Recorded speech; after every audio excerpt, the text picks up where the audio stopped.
Hello amis lions, bienvenue sur la chaîne. J'espère que tout le monde se porte bien.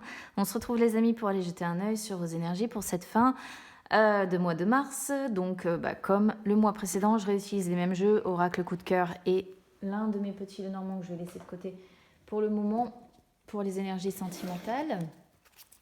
Et puis on va y aller avec le tarot. Donc là aujourd'hui, j'ai décidé de les laisser sauter. Pas comme le début de mois, mais bon.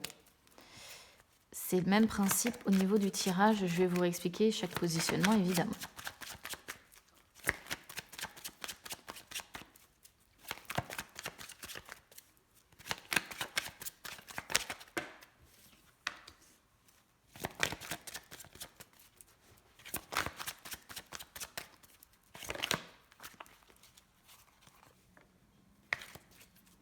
Roi d'épée, empereur, hein. On est sur des énergies masculines assez fortes, sur les énergies générales ici.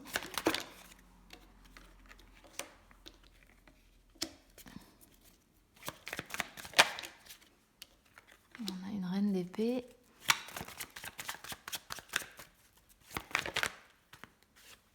Un roi de coupe. Oh, dis donc, il y en a du monde.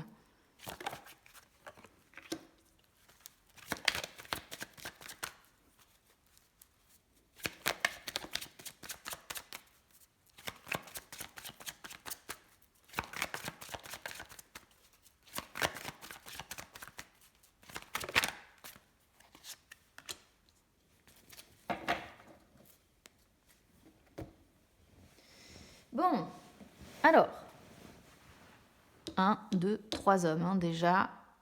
On peut même, pourquoi pas, inclure le magicien et le fou. Alors, si ici vous êtes une femme lion, j'ai l'impression quand même que vous êtes super entourée, hein, d'accord? Il y a beaucoup d'hommes autour de vous, hein. Un père, peut-être des amis, il y a différents signes, hein. Il peut y avoir des signes d'air, il peut y avoir des signes d'eau ici. Bon, on voit, si vous êtes une femme lion, qu'il y a quand même beaucoup de monde autour de vous. Si vous êtes un homme lion, c'est possible aussi, hein, des hommes, des femmes, encore une fois. Il peut y avoir un papa, il peut y avoir peut-être, pourquoi pas, parce qu'on a un roi de coupe ici, donc il peut y avoir une conjointe. Enfin, il y a du peuple pour vous, amis lions, sur cette fin de mois de mars. Je pense que vous êtes quand même très entourés.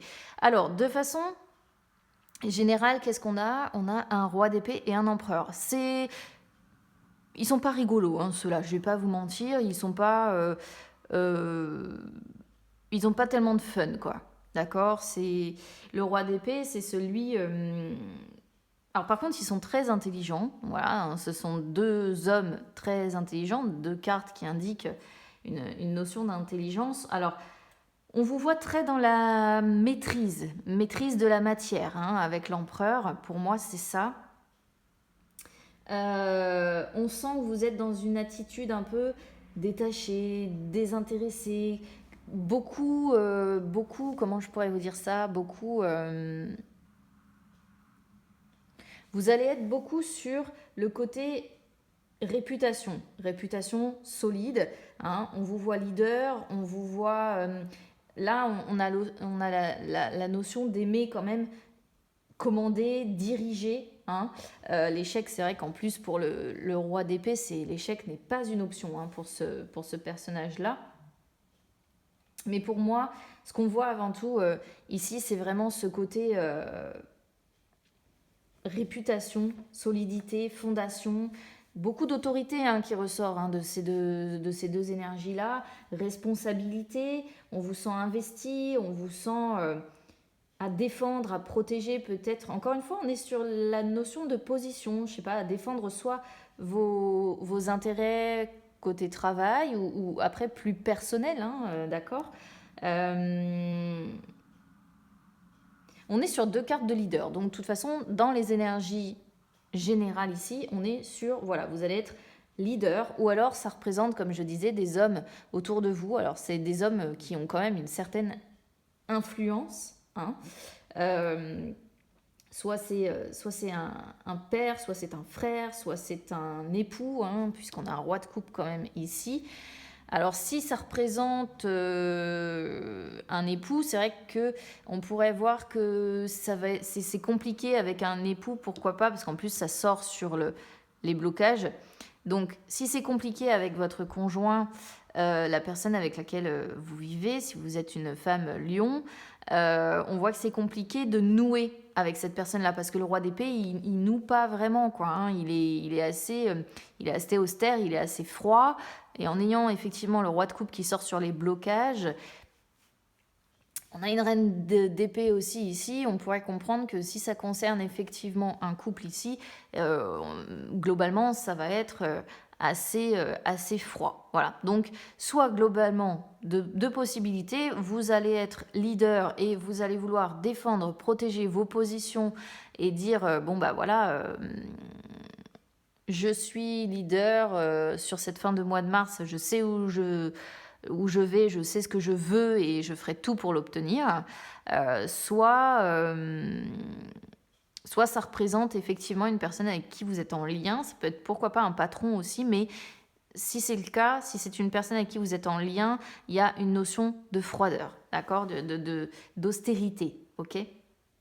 Côté travail, alors côté travail ici, déjà première chose, si jamais vous êtes sans emploi et que vous cherchez vous en cherchez un, bon, on a un 9 de bâton, donc on vous sent déterminé, mais là vous êtes un peu fatigué,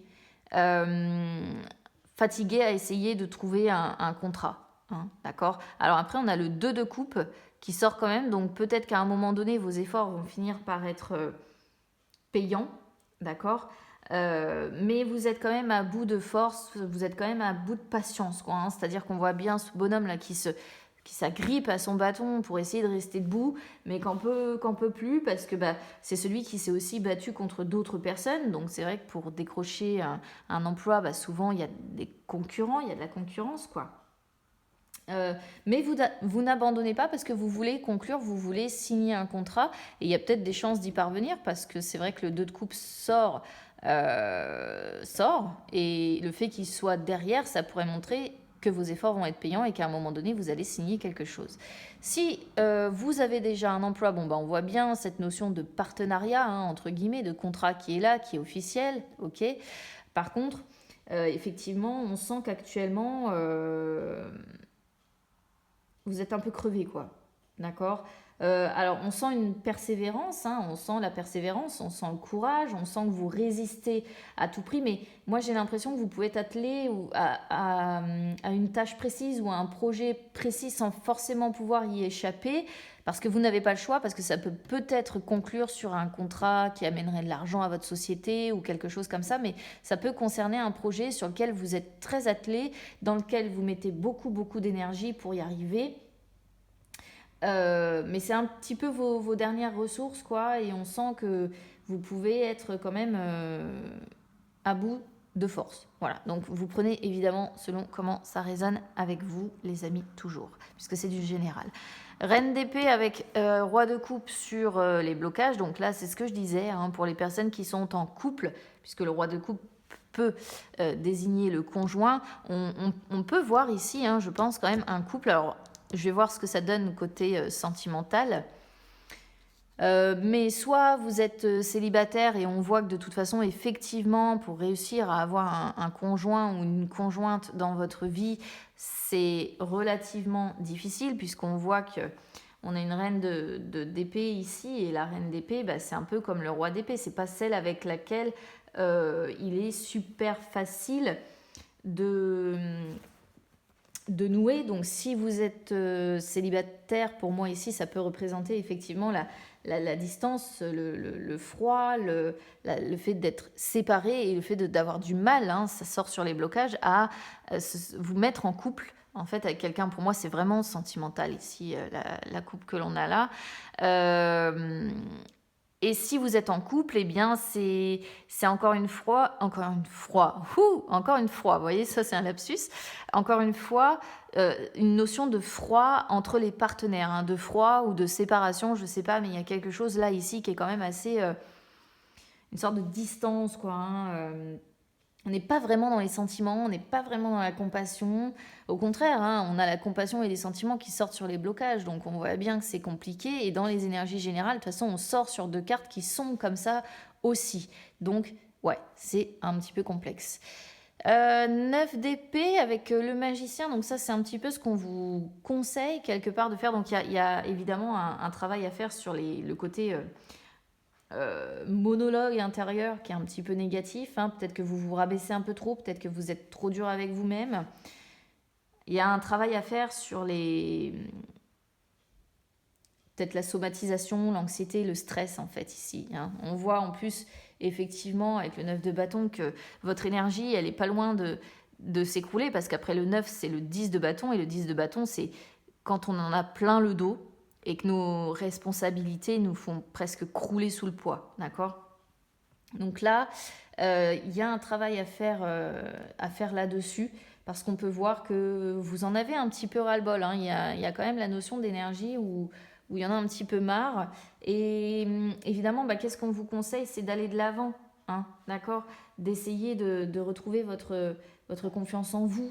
On pourrait comprendre ici, hein, retrouver votre confiance en vous, essayer de retrouver votre motivation, essayer de croquer la vie à pleines dents, de vivre au jour le jour, hein, de lâcher prise. Il y a un énorme boulot de lâcher prise à faire sur le stress, l'anxiété, peut-être pourquoi pas pour certains les angoisses. Il y a un travail à faire là-dessus. Voilà, on vous dit il faut vivre au jour le jour et vous voyez, il y a l'idée d'amener de la folie, un peu de folie et de devoir en amener rapidement, hein. Avec le 8 de bâton, il faut essayer d'amener un petit peu de folie et de sortir de ces énergies aussi qui sont pas super cool, hein, que l'on voit là, qui sont très austères. Enfin, pour moi, en tout cas, moi, je les vois comme ça. Alors, je vais prendre mon oracle coup de cœur et on va regarder le côté des énergies sentimentales.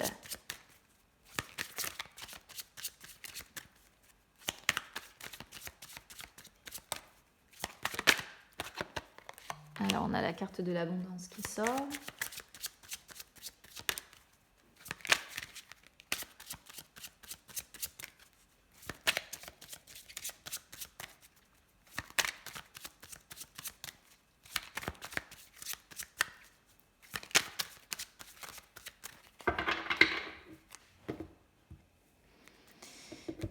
La santé, hein, vous voyez, hein.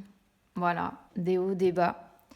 Alors là, émotionnellement parlant, vous voyez, vous passez du rire aux larmes, vous passez par des hauts et des bas. On le voit bien, hein, de toute façon, sur le tarot déjà. Faites attention. C'est tout ce que je peux vous dire. Faites attention à vous. Là, je peux pas te donner trop d'indications. Alors, pour ceux qui seraient en couple ici, il peut y avoir... peut-être que sur cette fin de mois de mars, à un moment donné, il va y avoir des explications, hein. On va s'expliquer dans cette relation-là. On voit... et je pense qu'on va s'expliquer parce qu'on ne se sent pas top, d'accord? Vraiment, l'inconstance, c'est ça, hein, c'est quand on passe par des phases de rire, des phases de larmes. Peut-être aussi que vous êtes dans une relation sentimentale qui n'est pas super stable non plus, hein, c'est possible. Mais un jour c'est blanc, un jour c'est noir, et vous risquez d'avoir des hauts, des bas et que ça se répercute en fait, hein, sur votre santé. Mais là, vous voyez, il y a un couple quand même, pour certains, pour ceux qui sont en couple du moins, qui traversent une crise, mais voilà, on va revenir quand même l'un vers l'autre, et moi je pense qu'on va s'expliquer. J'ai l'impression que c'est un petit peu ce que les cartes nous disent ici. Alors justement, on va aller voir avec le petit normand, l'état d'esprit de la féminine et du masculin. C'est parti.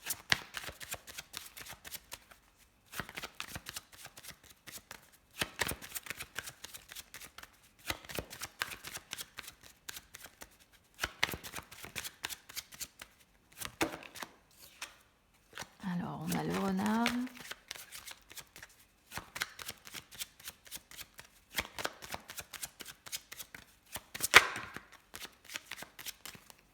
On se montre très prudent par rapport à ce qu'on dit, par rapport aux échanges.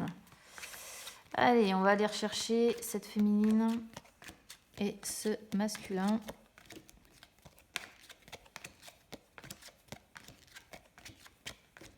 Qui sont... Alors, on a la féminine déjà qui sort ici. Ouh, c'est très précis ce qu'on a là. Punaise. Et ouais. Et ouais.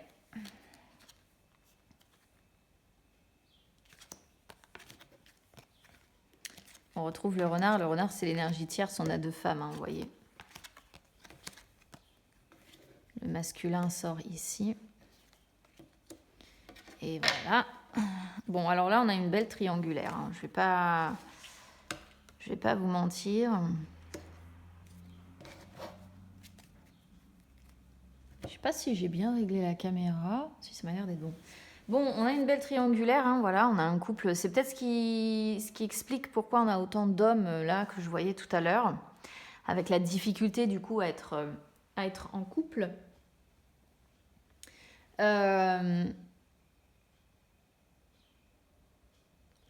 Les 2 personnages en fait principaux qui sont ici déjà ne regardent pas dans la même direction. D'accord ? En fait, si on les met l'une à côté de l'autre, vous voyez, ils se tournent un peu le dos, ils ne regardent pas dans la même direction et on a le couple officiel qui sort ici. La féminine qui est ici, qu'est-ce qu'elle regarde ? Eh bien, elle regarde l'adultère.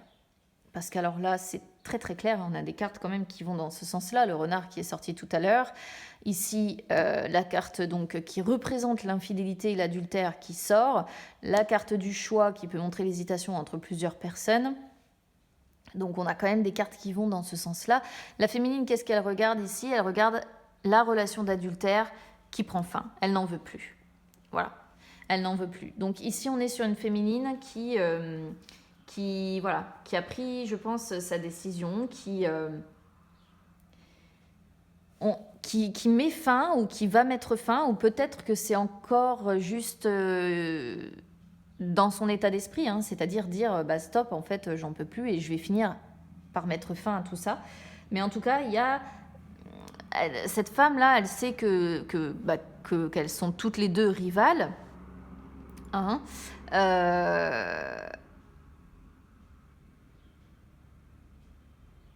mais il y a bien la relation extra-conjugale ici et cette féminine, elle n'en veut plus. C'est vraiment le cercueil, c'est ça, c'est mettre fin. Je peux vraiment pas vous le dire autrement, c'est en avoir vraiment... Je pense qu'elle en a tellement marre, pour elle, c'est quelque chose de difficile. Hein. Le cercueil, ça fait souffrir aussi. Et on sent qu'elle est peinée par cette situation, on sent qu'elle est triste, et on sent que c'est une relation qui, pour elle, la fait souffrir, cette relation d'adultère, hein, d'accord, hein, et que c'est une relation qui ne lui convient pas en l'état, d'accord. À quoi elle tourne le dos ? Elle tourne le dos au jardin et donc à la féminine. Alors ici, on a un message qui est très précis, les amis, c'est-à-dire que elle tourne le dos à sa rivale. Déjà, de 1. Elle n'a plus envie, je pense, d'être en rivalité avec quelqu'un. Voilà, c'est tout. Elle en a plus l'envie. Et surtout, le jardin ici, c'est qu'elle tourne le dos à quoi ? Elle tourne le dos à la tente, en fait. Parce que le jardin, vous savez, les plantes meurent, si je peux vous visualiser ça comme ça, les plantes meurent et il faut des mois d'automne, d'hiver avant qu'elles renaissent. Mais là, elle a pas envie de ce délai d'attente, elle n'a plus envie de ce délai d'attente. Elle ne laisse plus d'ouverture à ce masculin. Elle a pas envie elle a plus envie de nouvel élan. Voilà, elle voit la séparation, elle voit la fin, elle voit la rupture et elle tourne le dos à l'attente du choix que lui devrait faire en fait. Hein. Moi, c'est comme ça que si je le lis vraiment dans le sens en fait où les cartes sont arrivées, c'est elle en a marre. Elle tourne le dos en fait au fait que cet homme n'arrive pas à s'engager avec elle déjà de 1. Elle tourne le dos à l'attente, elle tourne le dos à sa rivale et elle tourne le dos au fait d'attendre que lui fasse un choix. Pourquoi je dis lui ? Parce que c'est de son côté hein, que la carte du choix ressort et que il y a le couple de toute façon qui sort ici de façon certaine quoi. Alors le masculin, à quoi il tourne le dos ? Il tourne le dos au fait de faire un choix, tout simplement. La carte du choix, c'est ça. Il tourne le dos aux possibilités qui s'offrent à lui. Il tourne le dos au fait de devoir prendre une décision. Il tourne le dos aux options qui se posent à lui. Et en définitive, j'ai l'impression qu'il repousse, quoi. Il repousse la prise de décision.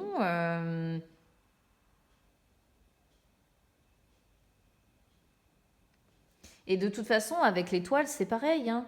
Il tourne le dos au fait, effectivement, non seulement de faire un choix, mais il tourne le dos, l'étoile, comment je pourrais... il tourne le dos au fait d'agir en plus avec passion, il tourne le dos à l'ambition. Il n'a pas l'ambition de faire un choix, en fait, ici. Il tourne le dos à tout ce qui peut être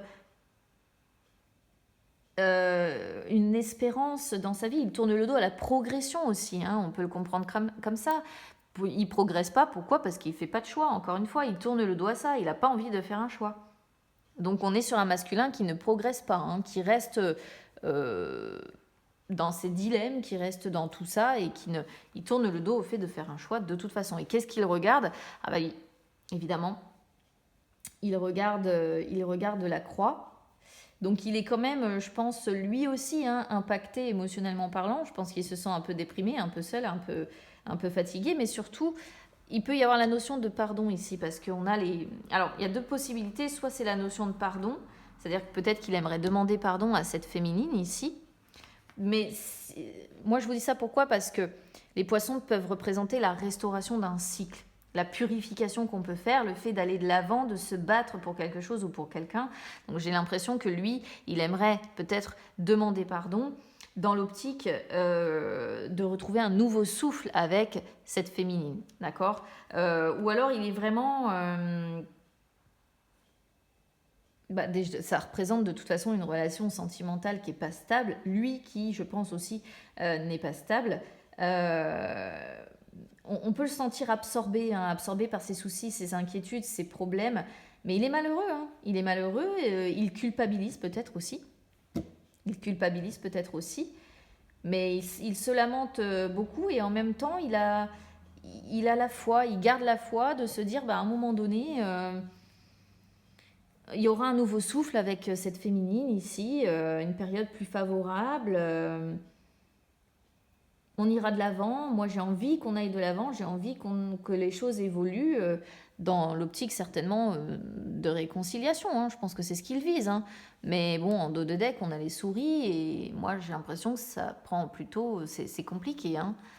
C'est compliqué. Hein. Moi, j'ai l'impression que cette féminine, ça y est, c'est fini. Elle veut plus. Elle voit la séparation et c'est tout ce qu'elle vise. Hein. Et lui, il souffre. Voilà. Bon, elle, je dis pas qu'elle souffre pas non plus, hein, mais elle a l'air décidée, quoi. Ça a l'air de bouger hein, sur cette fin de mois de mars. Punaise, au niveau énergétique, c'est un truc de dingue. Il y a beaucoup de choses. Je vois beaucoup de gens qui prennent des décisions, des choses qui valsent là. Bon. Alors écoutez, à millions, si ça résonne avec vous, eh bien écoutez, n'hésitez pas évidemment à commenter parce que moi j'aime bien vous lire, j'aime bien débriefer avec vous, c'est souvent aussi intéressant. Donc n'hésitez pas à commenter si ça résonne avec vous, n'hésitez pas à soutenir la chaîne. Pour ça, vous pouvez mettre un petit like sur la vidéo. Vous pouvez également vous abonner, c'est gratuit. Et vous pouvez également me suivre sur les réseaux sociaux, Instagram, Facebook. C'est gratuit également, ça peut vous permettre de retrouver les lives que j'effectue de temps en temps où je réponds en direct à vos questions. Écoutez, bon courage pour le côté surtout émotionnel parce qu'on sent que ça va pas faire dans la dentelle sur cette fin de mois de mars. Hein. On n'est pas dans les sentiments, quoi, là, hein. Très clairement, du début jusqu'à la fin, ça reste difficile. Donc je vous souhaite beaucoup de courage si vous êtes concernés. Je vous embrasse bien fort les amis. Et puis écoutez, on se retrouve très vite. À bientôt.